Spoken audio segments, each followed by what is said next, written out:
Assalamualaikum warahmatullahi wabarakatuh. Welcome back to my channel bersama saya Arai. Pada kesempatan kali ini kita akan membahas tentang syarat ataupun berkas yang perlu dilengkapi saat mendaftar di PT IMIP Indonesia Morowali Industrial Park. Kemarin kita sudah membahas bagaimana cara mendaftar dan sekarang kita akan membahas lebih spesifik lagi tentang berkas-berkas yang kemudian harus kita lengkapi saat mendaftar di PT IMIP. Tanpa panjang lebar kita masuk ke tutorialnya. Jadi di sini kita lihat syarat-syaratnya di website resmi IMIP ya. Di sini sudah dicantumkan oleh website resmi IMIP bahwasanya mulai tanggal 12 Desember 2022 pelamar kerja diwajibkan telah melaksanakan vaksinasi COVID-19 booster yang pertama. Jadi nanti kemudian kita lihat detailnya. Nah, yang dibuktikan dengan sertifikat vaksin pada Peduli Lindungi saat verifikasi berkas. Jadi kalau kita ada panggilan verifikasi berkas, sertifikat vaksin booster itu kita tunjukkan ke HRD. Nah, itu syarat yang pertama. Adapun syarat berikutnya kita lihat di website resminya guys. Kita login dulu. Nah, di sini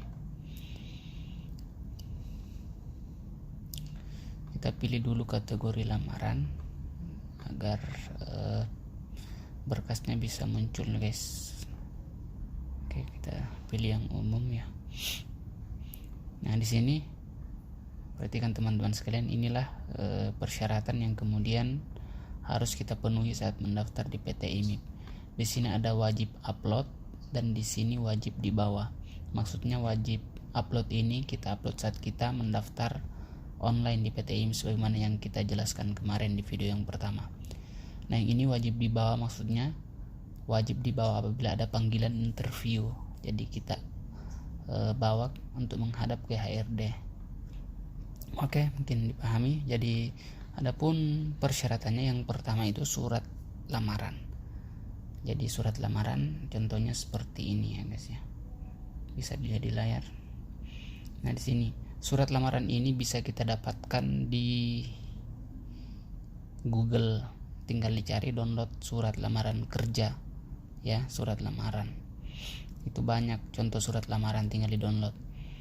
Ataupun teman-teman malas untuk mendownload dan merubahnya, kan habis di-download kan harus dirubah lagi. Teman-teman bisa beli di tempat fotokopi, tetapi syaratnya teman-teman harus tulis tangan, kemudian setelah itu teman-teman foto dan rubah filenya menjadi PDF.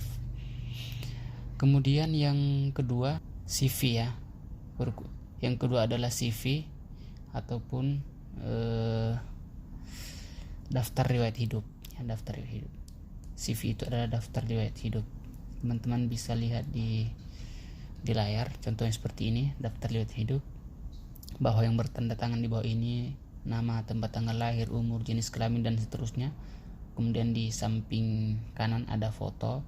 Kemudian menerangkan dengan sebenarnya, pendidikan, kita tuliskan pendidikan. Kemudian terakhir pengalaman kerja, di sini kita cantumkan pengalaman kerja apabila ada pengalaman kerja sebelumnya.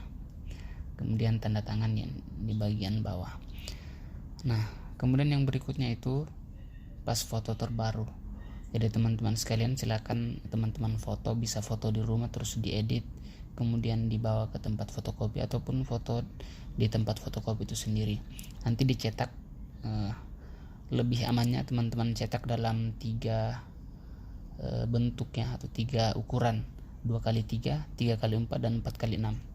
Nah, kenapa harus 3 ukuran? Itu untuk menjaga-jaga dan tetap teman-teman gunakan. Yang pertama yang 2x3 digunakan nanti mengurus surat AK1, surat pencari kerja ya, atau kartu kuning bahasa teman-teman yang lainnya. Itu digunakan foto 2x3. Nah, kalau kita mengurus SKCK juga menggunakan foto 4x6. Nah, kalau kita mendaftar di IMIP, pas foto yang dimaksud di sini itu saya agak lupa, tetapi seingat saya 3x4. Jadi semuanya akan digunakan.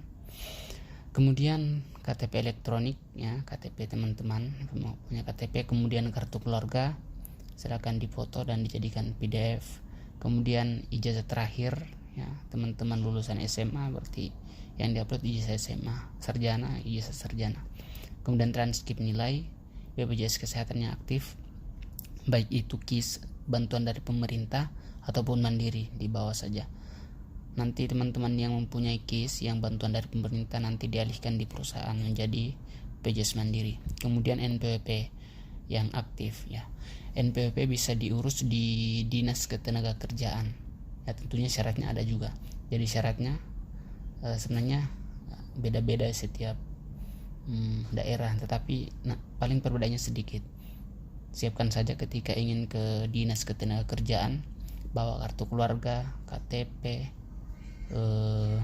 ijazah dan akte kelahiran, ya seperti itulah kira-kira syaratnya. Kemudian sertifikat atau sertifikasi, kemarin waktu saya daftar saya cantumkan sertifikatnya, sertifikat pelatihan kemarin, pelatihan tangga bencana. Adapun teman-teman yang punya sertifikat ya pengalaman kerja atau apa, silakan diupload saja di sini. Dan ini dibawa ketika ketemu HRD ya. Kemudian surat pengalaman kerja jika ada ya, nanti di bawah ini kan contohnya di sini, di bawah ketika interview ya. Kemudian SKCK yang aktif, harus mengurus SKCK. Jadi cara pengurusan SKCK itu kita pergi ke Polres. Kalau di Polsek tidak bisa, harus di Polres ya. Adapun syaratnya hampir mirip dengan mengurus NPWP, kartu keluarga, KK, ijazah terakhir, transkrip nilai dan begitu. Pokoknya yang sejenisnya itu mirip lah. Kemudian yang perlu juga digarisbawahi saat mengurus SKCK, harus dalam keadaan sopan karena kita akan bertemu dengan polisi ya.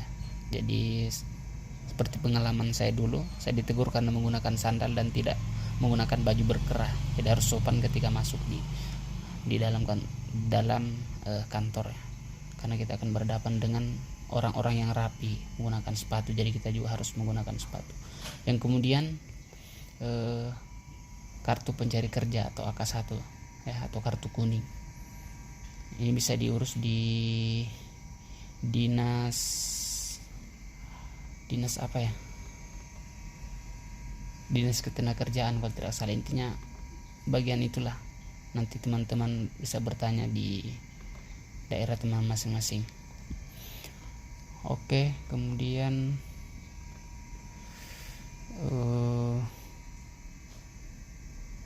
sertifikat vaksin dosis 1, dosis 2 dan booster sebagaimana yang saya sebutkan tadi di awal.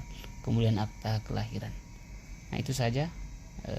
Di sini tertulis 17, tetapi poin 14, 15, 16 itu disatukan ya.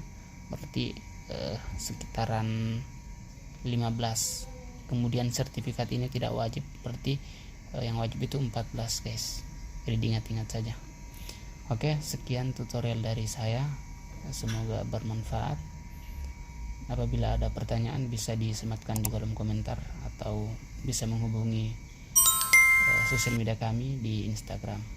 Saya sematkan di kolom deskripsi. Sekian, terima kasih sudah menonton dan sampai jumpa di video selanjutnya.